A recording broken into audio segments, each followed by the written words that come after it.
네, 매우 짧은 본문인데요. 출애굽기 20장 14절 찾으셨으면 한 목소리로 읽어보도록 하겠습니다. 시작. 간음하지 말라. 네, 아멘. 오늘 이 짧은 구절 한 절을 가지고 오늘 하나님의 말씀을 함께 나누려고 합니다. 저는 여기 임마누엘 교회를 섬기고 있는 김용식 목사이고요. 이곳은 우리 군단 직할 42 관리대대와 3, 4단 방공중대 그리고 군단 군기교육대가 이렇게 한 주둔지 안에 지금 모여 있습니다. 그래서 매주 이곳에서 11시부터 예배가 이제 시작이 되게 되는데 우리 교육생들은 이제 바뀌지만 수시로 바뀌지만 우리 여기 42 관리대대와 방공중대는 주둔지에 항상 함께 상존하고 있기 때문에 제가 연속선상에서 10계명을 지금 10가지 계명에 대해서 하나씩 지금 풀어서 설교를 해오고 있습니다. 그래서 지난번에 우리가 6계명까지 하나님 말씀을 함께 나눴고요.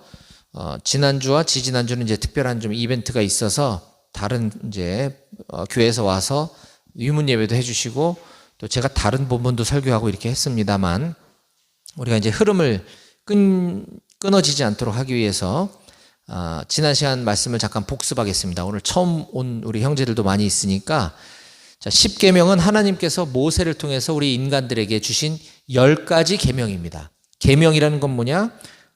지켜도 되고 안 지켜도 되는 게 아니라 반드시 지켜야 되는 거죠. 법이죠. 하나님께서 우리에게 법을 주셨는데 10가지를 주셨습니다. 그렇다면 이 10가지는 매우 매우 중요한 법이라는 걸 알 수 있죠. 자, 그게 뭐냐? 첫 번째 계명은 오늘 우리가 읽었던 본문 그 위에 보면 20장 3절에 하나님 외에 다른 신들을 두지 말라라고 하는 것이 제 첫 번째 계명입니다. 이는 하나님 얼굴 앞에서라고 하는 제목으로 제가 설교 말씀을 나눈 적 있었습니다. 자, 하나님 외에 다른 신들을 두지 말라는 건 뭐 다른 데 가서 절하고 이런 의미가 아니고 여기서 말하는 의미는 최소한 하나님 얼굴 앞에서 하나님과 나 사이에 다른 이물질, 불순물을 놓지 말라 이런 뜻이라고 했고요. 두 번째 계명은 출애굽기 20장 4절부터 6절까지의 말씀으로서 나를 위하여 새긴 우상을 만들지 말고 절하지 말고 섬기지 말라라고 하는 것인데 이 또한 우리가 아는 것처럼 뭐 하나님 외에 뭐 다른 우상을 만들어서 거기가 절하지 마라 뭐 이런 의미라기보다는 그건 당연한 얘기고 여기서 말하는 건 하나님께서 이거를 지금 우상신을 숭배하는 사람들에게 주신 계명이 아니라 하나님의 백성들, 하나님의 자녀들인 우리에게 주신 말씀이란 말이에요. 그렇다고 한다면 우리가 다른 데 가서 절하고 할 일이 없죠. 이건 무슨 뜻이냐면 하나님이라 여기고 이걸 하나님이라 생각하고 만들어 놓고 여기다가 절하고 하지 말라는 거예요. 하나님은 눈에 보이는 형상으로 존재하시는 분이 아니다. 따라서 하나님을 내 생각대로 내 뜻대로 믿는 것이 우상숭배다라고 하는 겁니다. 오늘날에도 우리 하나님을 믿노라 하면서도 내가 만든 신으로 하나님을 착각하고 하나님은 나의 소원을 들어주시는 분, 나의 인생을 내 앞길을 잘 되게 해주시는 분, 이렇게 우리가 하나님을 섬기는 것, 이런 것이 나를 위하여 새긴 우상을 만들지 말고 절하지 말고 섬기지 말라라는 의미였습니다. 이건 뭐 다 지나간 시간에 자세히 얘기한 거기 때문에 오늘은 지금 핵심만 얘기하고 있습니다. 세 번째 계명은 7절에 있는 말씀으로서 하나님 여호와의 이름을 망령되게 부르지 말라라는 것입니다. 이것은 하나님의 이름을 헛되이 남용하지 말라라는 제목으로 말씀을 나눴습니다. 너 이거 확실해? 확실해. 너 하나님 앞에 맹세할 수 있어? 맹세할 수 있어. 이런 거 하지 말라는 거예요. 자, 네 번째 계명은 8절부터 11절까지 나와 있는 말씀으로서 안식일을 기억하여 거룩히 지키라고 하는 하나님의 준엄한 말씀입니다. 이 말씀은 제가 주일은 주님과 함께 그리고 이웃과 함께 안식을 누리는 날입니다 라는 말씀으로 제목으로 말씀을 나눴습니다. 이 안식일의 개념이 주일의 개념으로 이제 어떻게 바뀌게 되는지에 대한 설명도 쭉 나눴고요. 이 안식하라 하는 것이 핵심 포인트다. 안식은 아무 일도 하지 말아라 이런 뜻이 아니고 안식은 뭐 안식일 혹은 주일날 뭐 가서 물건 사고 뭐 일하러 가고 이러면 안 된다 이런 개념이 아니고 하나님께서 안식일을 주신 참된 의미 오늘날은 주일을 살고 있죠. 주일을 지키고 있죠. 그래서 주일은 주님과 함께, 그리고 어려운 이웃들, 내 주변의 사람들과 함께 하나님 우리에게 주신 그 안식을 누리는 날이다라고 하는 뜻으로 이 말씀을, 이 계명을 제가 설교를 했고요. 다섯 번째 계명은 12절 말씀으로서 내 부모를 공경하라입니다. 내 부모를 공경하라. 이거의 제목은 생명의 약속이 있는 첫 계명, 생명의 약속이 있는 첫 계명, 부모 공경이라는 제목으로 말씀을 나눴습니다. 부모님의 사랑을 많이 받고 자란 사람도 있을 수 있겠고, 그렇지 못한 사람도 있겠고, 다양하겠지만, 최소한 우리가 하나님을 아버지라고 부르는 우리 자녀들은 하나님을 아버지라고 부를 때 눈에 보이는 내 육신의 부모님을 먼저 공경하는 것이 하나님을 내가 공경하는 것의 시작이다, 최소한이다 라고 하는 것이 하나님 우리에게 주신 계명이라고 했습니다. 육신의 부모님한테 함부로 하면서 하나님 아버지 사랑합니다, 하나님 아버지 잘 따르겠습니다, 이건 거짓말이라는 거죠. 그리고 여섯 번째 계명은 13절 말씀으로 살인하지 말라라는 제목이었습니다. 살인하지 말라 너무나 당연한 거 아닙니까?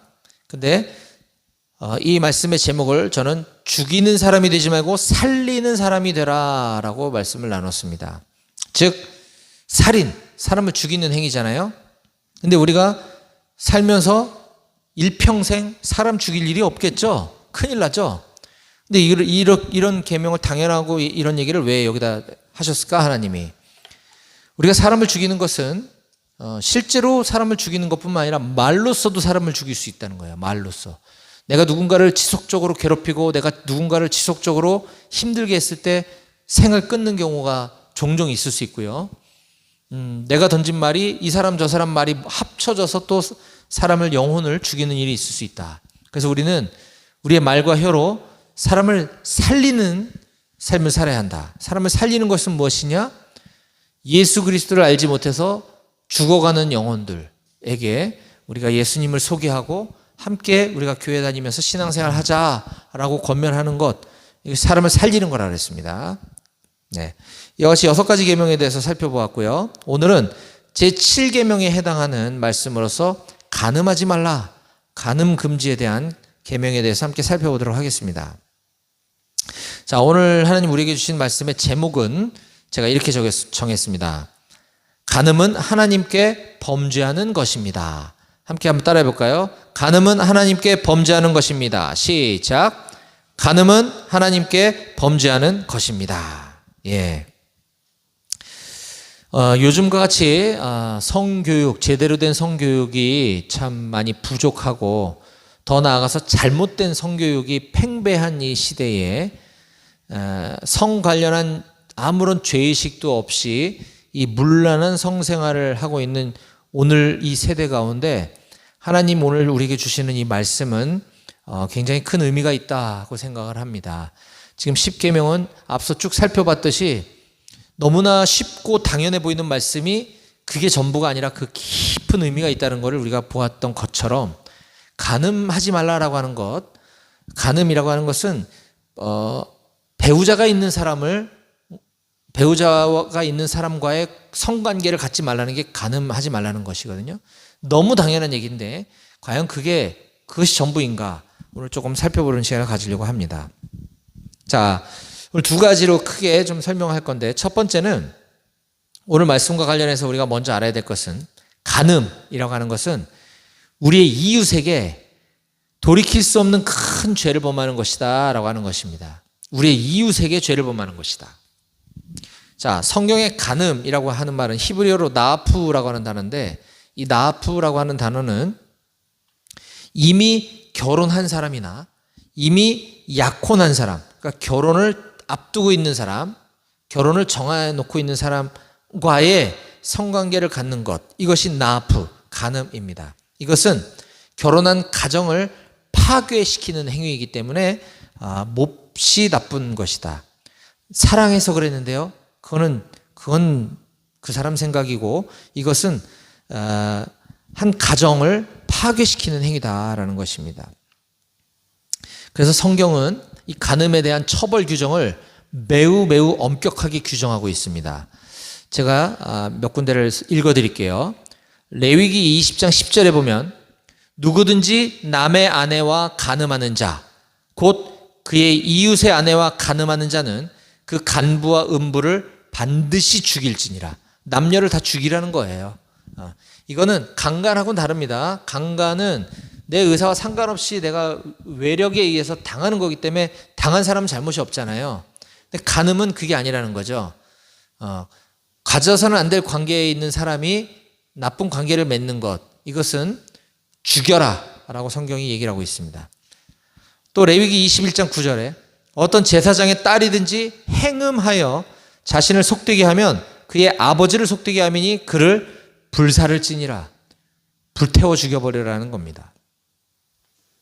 이와 같이 성경이 간음 행위를 몹시 엄격하게 규정하고 있는 것은 평화롭던 한 가정, 어머니와 아버지, 부모 자식 간에 참 평안한 그 가정을 완전 파괴시킬 뿐만 아니라 당시 최소한의 경제 공동체, 오늘날도 마찬가지죠. 가정은 경제 공동체입니다. 그래서 부모의 재산이 정상적인 자녀들에게 세습되어지고 이 세습되어진 재산으로 그 노년의 부모님을 또 봉양하고 이런 것이 기본적인 사이클이라고 한다면 이와 같이 간음을 통해서 혼외 자식이 출생했을 때 이 가정의 경제 공동체도 무너지게 된다는 거죠.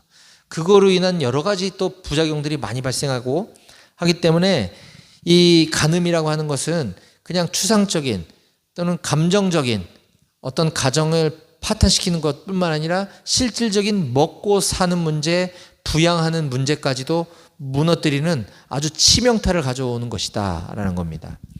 자, 그러면 오늘을 살아가고 있는 우리들은 이 간음에 대해서 어떻게 인식하고 있나요?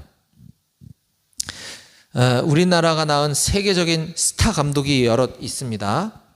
그 중에 제가 실명은 얘기하지 않겠습니다만 아주 유명한 영화 감독이 자기보다 한참 나이 어린 여배우, 그것도 아주 주연급 여배우와의 스캔들로 인해서 세상을 아주 떠들썩하게 했던 적이 있습니다. 저도 그 여배우를 되게 좋아했었는데 그걸 보고 나서 완전 구역질이 나서 제가 쳐다도 보기 싫어져 버렸어요. 그때는 그게 참 큰 이슈였는데 세월이 흐르면서 세상이 많이 변했습니다. 세상은 이미 간통법을 폐지시켜서 이제는 간음도 죄가 아니다라고 규정해버렸습니다. 그러다 보니 이 비정상적인 남녀 커플들은 이제 아예 드러내놓고 그러고 돌아다녀요. 팔짱 끼고 서로 반지 끼고 아주 그냥 그 가정이 멀쩡히 살아있는데도 불구하고 그 영화 감독의 배우자는 가정을 깨뜨리지 않기 위해서 얼마나 속이 썩어 문드러졌겠습니까? 난 그분이 정말 너무 대단하고 존경스럽다고 생각이 드는데 가정을 지키고 있는 거예요. 남편이 그 짓거리하고 돌아다니는데도 불구하고. 그런데도 그냥 떳떳하게 사랑하는 사이랍시고 둘이 아주 그냥 그러고 돌아다니는 이런 해괴망측한 세상을 우리는 살아가고 있습니다. 한때 동방예의지국이라고 불렀던 나라 우리나라죠. 동방예의지국. 근데 이제 더 이상 동방예의지국에서 이와 같은 불륜, 간음은 더 이상 법에 의해 처벌받지 않는 나라가 되어버렸습니다. 근데 더군다나 속이 상하고 답답한 것은 우라통 터지는 사실은 뭐냐면 그런 그 커플들을 바라보는 국민들의 시선이 아닐까 하는 생각이 듭니다. 그 사람들을 정말 혐오하고 증오한다면 다시는 영화계에 발도 못 붙이게 만들어버리고 그 감독이 만든 영화, 그 영화 배우가 만든 영화는 보지도 않으면 망해버리겠죠. 그런데 이제는 그것이 어떻게 보면 로맨스가 되어버렸어요. 그들이 만드는 영화들이 주로 그런 이야기들입니다. 불륜을 아름답게 만들고 이 간음을 아주 거룩한 것처럼 만들어버리고 이런 영화나 드라마들이 판을 치다 보니까 이제는 그것이 진짜 사랑으로 보이기 시작하는 거죠. 사람들의 인식 가운데. 어쩌면 그들의 그런 삶을 되게 용기 있는 삶이라고 부러워하고 있는지도 모르겠습니다. 간음인데 말이죠. 그런데 여러분, 세상이 아무리 이렇게 미쳐서 날뛰고 변화된다 하더라도 우리 하나님의 말씀은 절대로 변할 수가 없습니다. 하나님 말씀은 출애굽기 시대나 오늘이나 동일하다라고 하는 사실을 반드시 기억하시기 바랍니다. 간음은 우리 이웃에게 치명타를 입히는 아주 심각한 범죄다라고 하는 사실을 여러분들은 반드시 기억하셨으면 좋겠습니다. 이제 두 번째 우리가 반드시 알아야 될 오늘 이 제7계명과 관련된 사실은 간음은 이웃에게 범죄하는 것뿐만 아니라 하나님께 범죄하는 것이다 라고 하는 사실입니다. 간음이 왜 하나님께 범죄하는 것이냐? 자, 이거는 한번 찾아봤으면 좋겠어요. 창세기 20장을 한번 찾아봅시다. 우리 지금 여러분들 출애굽기를 펼치고 있는데요. 출애굽기 앞에 있는 책이 창세기입니다. 창세기 20장. 창세기 20장에 보면 아브라함이 블레셋이라고 하는 외국 땅에 그 블레셋이라고 하는 나라에도 이제 그랄이라고 하는 지역이 있었어요.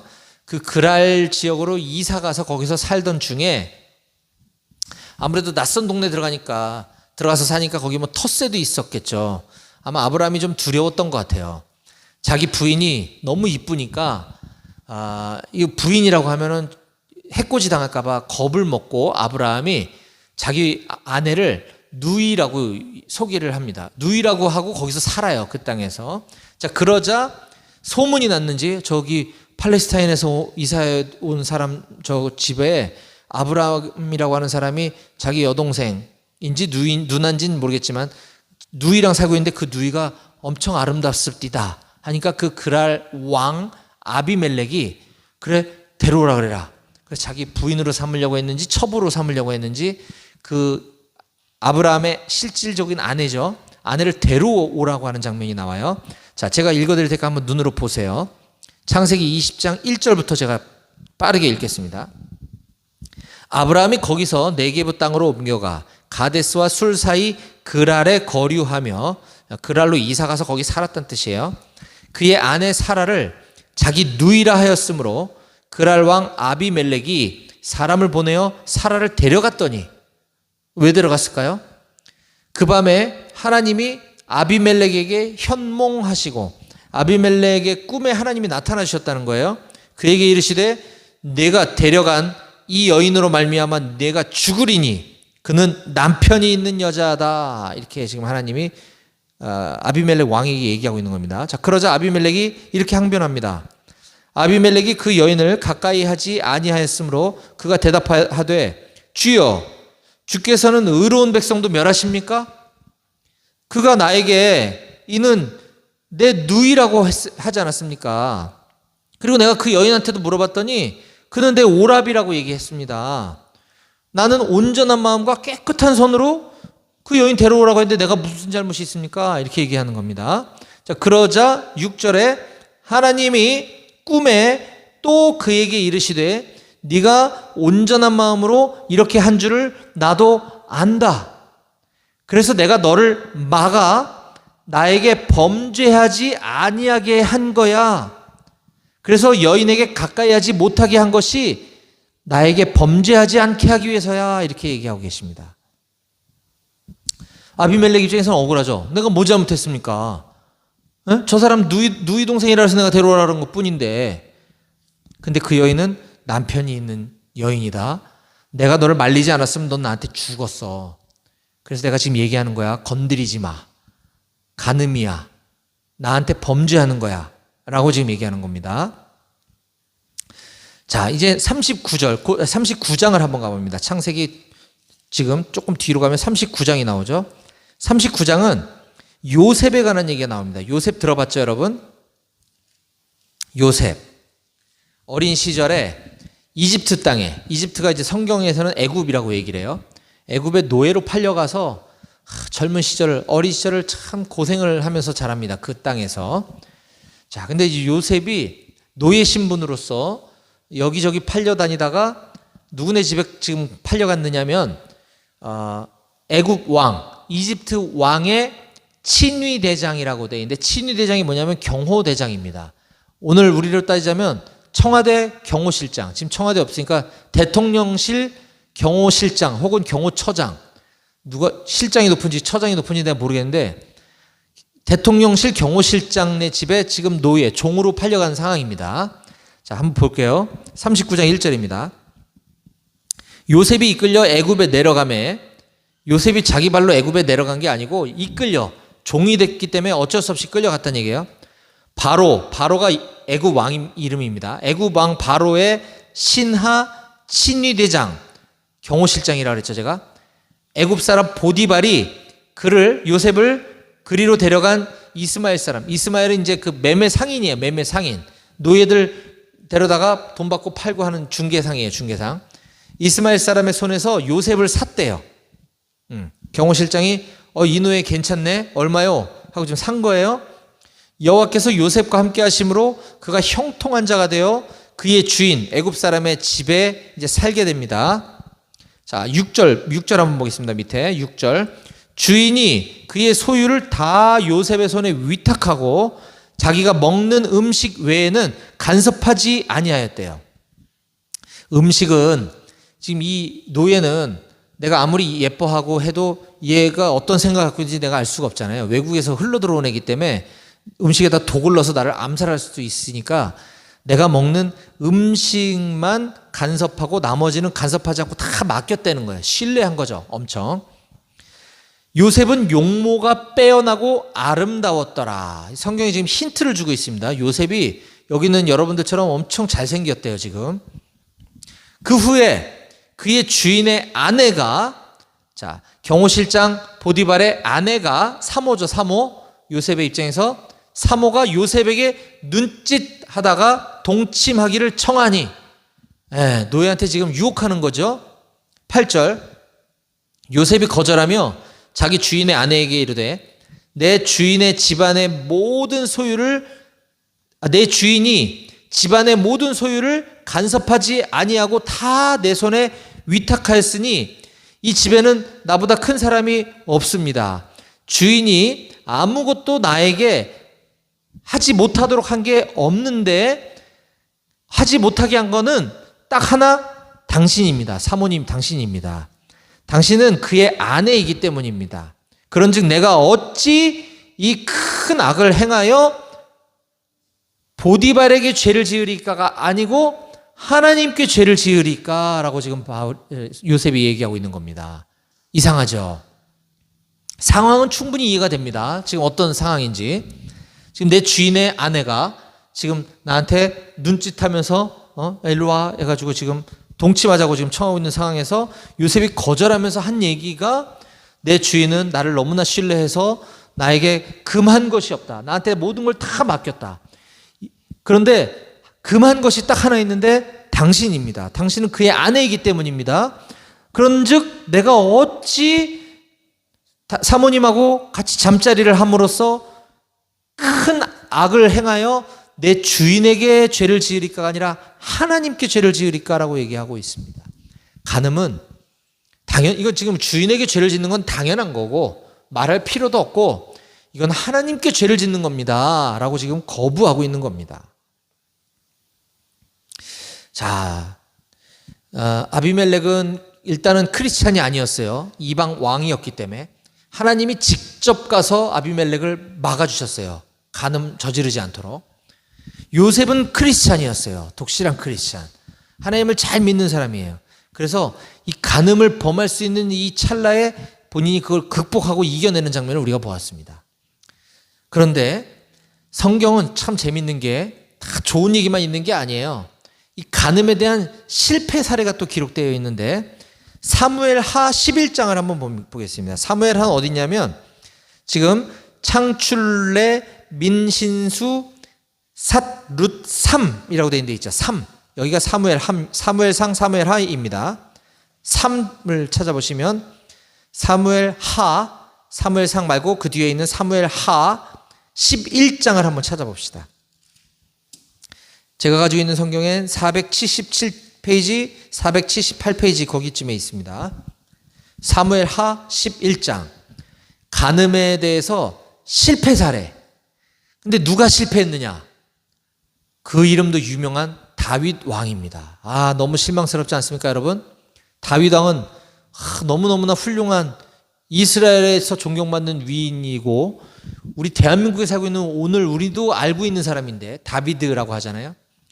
다윗 왕이 하나님께 엄청 사랑받고 칭찬받고 정말 양치던 목동에서 이스라엘의 왕까지 된 훌륭한 사람인데 그가 이 간음 문제 앞에서 실패하는 것이 여기 지금 기록되어 있습니다. 한번 볼까요? 자, 11장 2절부터 제가 읽겠습니다.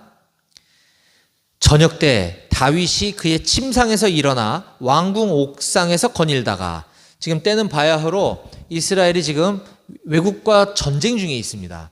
이때 왕은요, 전쟁에 함께 참여했어야지 그게 일반적이었어요. 근데 지금 다윗이 이제 자기 왕이 되고 이 구중 궁궐에서 이게 생활을 누리다가 보니까 너무 좋은 거지.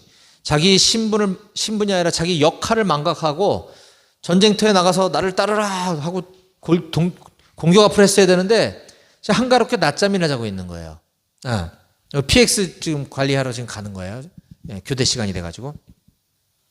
그래서 전쟁터에 있지 아니하고 침상에서 낮잠 자다가 일어나서 잘 잤다.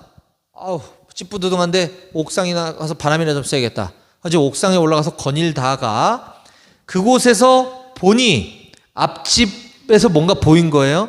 한 여인이 목욕을 하는데 심히 아름다워 보이는지라. 환장하겠죠 지금.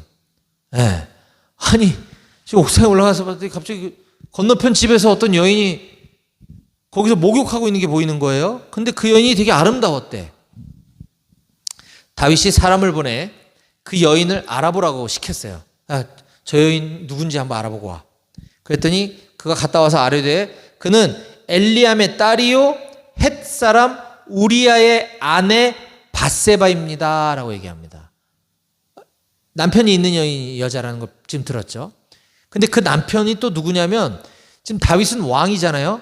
자기 부하 군인, 계급은 안 나와 있어요. 근데 아마 좀 높은 군인이었겠죠. 자기 부하 군인 중에 매우 매우 충성스럽고 용맹스러운 사람이에요. 이 우리아라고 하는 사람이. 그의 아내인 거예요. 자기 부하의 아내인 거예요. 그러면 여기서 멈췄어야지 다윗이. 그런데 4절 다윗이 전령을 보내. 전령 나오죠. 전령, 오늘날에도 전령이란 말을 쓰나 모르겠는데 통신병이 전령입니다. 그죠? 다윗이 자기 통신병을 지금 보내서 그 여자를 자기에게 데려오라고 지금 시켰어요. 그 여자가 그 부정함을 깨끗하게 했으므로 더불어 동침함에 넘지 말아야 될 선을 넘어버린 거죠. 지금 다윗이. 아까 알아보라고 시켰는데 남편이 있는 여인입니다. 남편이 누구냐면 지금 전쟁터에서 지금 한창 열심히 전쟁하고 있는 우리아의 아내예요. 지금 이렇게 얘기하는 거예요. 그럼 멈췄어야 되는데 데려오라 그래서 지금 동침까지 해버렸습니다. 다윗이 지금 실패한 거죠. 근데 여기서 끝이 아니라 자기는 이 사실을 은폐시키려고 욕심이 너무 과한 나머지 그 남편을 죽여버리려고 생각을 합니다. 근데 자기 손에 피 묻힐 수 없으니까 어떻게 죽이냐. 전쟁이 지금 가장 치열한 최전방에 우리아를 보내라. 그래서 우리아를 맨 앞에다가 앞세워서 전투를 하다가 걔만 납두고 나머지 병력은 철수해. 이런 지휘관이 어디 있습니까 세상에. 그렇지 않아요? 그 실제로 우리가 거기서 죽었어요. 어떻게 안 죽겠습니까? 전투가 가장 치열한 제일 전방에 보내놓고 자 전쟁 시작해놓고 나머지 다 돌아오래. 우리하면 자기 뭣도 모르고 거기서 싸우다 총 맞아 죽은 거예요 지금. 이렇게 하고서 그 밧세바를 이제 자기 딴에는 이제 남편이 없으니까 합법적으로 이제 자기 아내로 취해버리는 거죠. 자기는 이것이 완전 범죄라고 생각했습니다. 아무도 모를 줄 알았어요. 그런데 하나님이 다 알고 계시잖아요. 하나님이 선지자, 예언자라고 하는 나단이라고 하는 예언자를 다윗에게 보내서 12장, 그 다음 장인 12장에서 이렇게 얘기합니다. 12장 1절, 사무엘하 12장 1절. 여호와께서 나단을 다윗에게 보내시니 그가 다윗에게 가서 그에게 이르되, 지금 하나님이 나단 선지자의 입을 통해서 너 다윗에게 가서 이렇게 얘기해라 하고 비유를 지금 얘기해 주고 있어요. 뭐라고 비유를 하느냐. 한 성읍에 두 사람이 있는데 한 사람은 부자고 한 사람은 가난한데 그 부자인 사람에게는 양과 소가 되게 많았어요. 근데 가난한 사람은 아무것도 없고 작은 양 새끼 한 마리밖에 없었대요. 근데 그 암양은 자기가 애완용으로 키우는 거예요. 자기 자식처럼 키우면서 밥도 같이 먹고 지금 이렇게 하고 있다는 거예요. 밥도 같이 먹고 마실 것도 같이 마시고, 이 양은 자기 가족과 같은 거예요. 암양 한 마리밖에 없었어요, 이 가난한 사람은. 근데 그 12장 4절, 어떤 사람이 그 행인이 부자 집에 갔대. 이때는 이제 나그네가 와서 하룻밤 묵어갈 수 있겠소? 그러면 그 나그네를 잘 대접해야 되는 풍습이 있었어요. 그러니까 부자 집에 지금 어느 한 행인이 찾아오자 당연히 잘 대접해야 되는 게 기본인데, 자기의 양과 소가 너무 아까워서 이거 잡아서 음식 차려주지 않고, 아까 그 가난한 사람, 암양 새끼 한 마리밖에 없는 사람, 그것도 자기 딸처럼 여기면서 같이 이렇게 잘 지내고 있는 그 양을 뺏어다가 잡아가지고 이 사람한테 음식으로 지금 베풀었다. 이 예화를 지금 들어서 지금 얘기하고 있는 거예요. 나단 선지자가 다윗 왕에게. 그러니까 다윗이 열받아가지고 이런 몹쓸 놈이 다 있냐, 어디서 그런 네 가지 없는 놈이 있냐, 막 이렇게 흥분하니까 7절, 나단이 다윗에게 이르되 당신이 그 사람이다. 바로 내가 지금 비유로 얘기한 그 사람이 바로 당신이요 라고 얘기하는 겁니다. 이스라엘의 하나님 여호와께서 이와 같이 이르시기를, 내가 너를 이스라엘의 왕으로 기름 붓기 위하여 너를 사울의 손에서 구원해 주었고, 내 주인의 집을 너에게 주고 내 주인의 아내들을 내 품에 두고 이스라엘과 유다 족속을 내게 맡겼는데, 만일 그것도 부족했다라면 내가 내게 이것저것을 더 주지 않았겠냐. 9절, 그러한데 어찌하여 네가 여호와의 말씀을 업신여기고 나보기에 악을 행하였느냐. 네가 칼로 헷사람 우리아를 치되 암몬 자손의 칼로 죽이고 그의 아내를 빼앗아 내 아내로 삼았도다. 다윗이 갑자기 소름이 끼쳤을 것 같아요.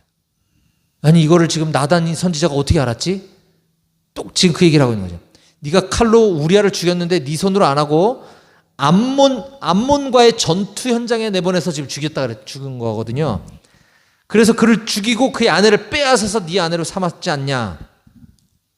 자기는 완전 범죄라고 생각했는데 지금 그 얘기를 들은 거예요. 10절, 이제 네가 나를 업신여기고, 여기서 나는 하나님을 말하는 겁니다. 선지자가 아니고요.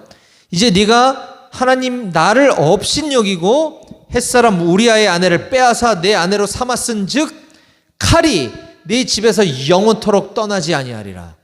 네 집안엔 영원히 칼바람이 불게 할 거야. 피바람이 불게 할 거야. 하나님께서 이렇게 말씀하신 거예요.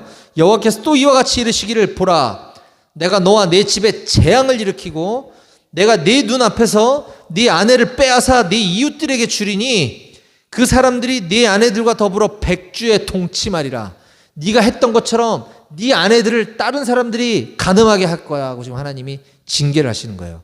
근데 12절, 너는 은밀하게 간음을 했지만 나는 온 이스라엘 앞에서 백주 대낮에 그 일을 행할 거다. 하나님이 지금 엄청 화를 내고 계시는 장면입니다. 그러자 13절에 다윗이 나단에게 이르되 내가 여호와께 죄를 범하였노라. 자기가 간음을 한 것은 하나님 앞에 죄를 범하였다라고 지금 고백하고 회개하고 있는 것입니다. 그러면서 어쨌든 지은 죄는 벌을 받아야 되기 때문에 지금 얘기했던 이 일들이 실제로 많이 벌어져요. 다윗의 아내를, 자기 아들이 첩이지만 자기 아들이 사람들이 보는 앞에서 간음하질 않나. 그리고 방금 그 간음에서 햇사람 우리아의 아내 그 밧세바를 간음해서 낳은 아이가 결국은 죽게 되고, 이런 일들이 다윗에게 일어나게 되는 것입니다. 사랑하는 여러분, 자, 이 간음에 대한 문제의식, 성경이 여러 곳에서 잘 극복한 사례, 하나님이 도와주신 사례, 실패한 사례, 이런 다양한 이야기들을 우리들에게 소개하고 있는 것은 이것이 그만큼 중요하기 때문이다라는 거죠. 근데 오늘을 살아가고 있는 소위 MZ세대라고 하는 여러분들은 이 간음, 간통, 이것에 대해서 어떻게 인식하고 있는지 모르겠습니다.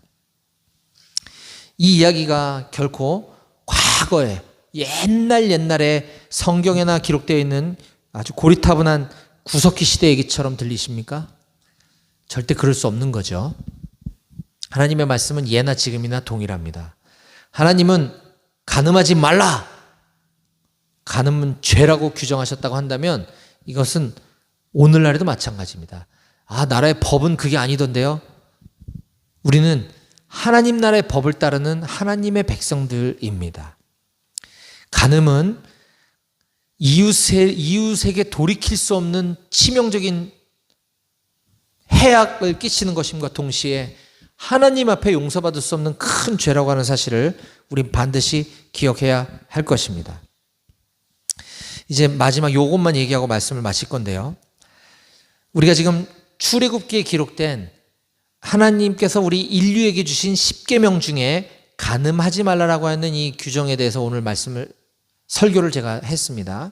그런데 우리 예수님께서 마태복음 5장에도 보면 이 똑같은 오늘 지금 우리가 보고 있는 이 성경 말씀을 가지고, 이 간음하지 말라는 10계명 말씀을 가지고 예수님이 설교하신 장면이 나와요. 자, 이거 찾아봐야 돼요. 마태복음 5장. 마태복음은 신약 첫 번째 책입니다. 빨간색으로 되어 있죠. 마태복음, 신약 성경 첫 번째 책인 마태복음 5장 27절과 28절. 이건 같이 함께 읽어봐야 됩니다. 마태복음 5장 27절, 28절입니다. 두 절만.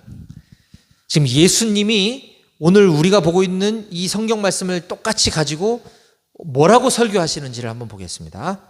마태복음 5장 27절과 28절입니다. 다 같이 소리내서 시작.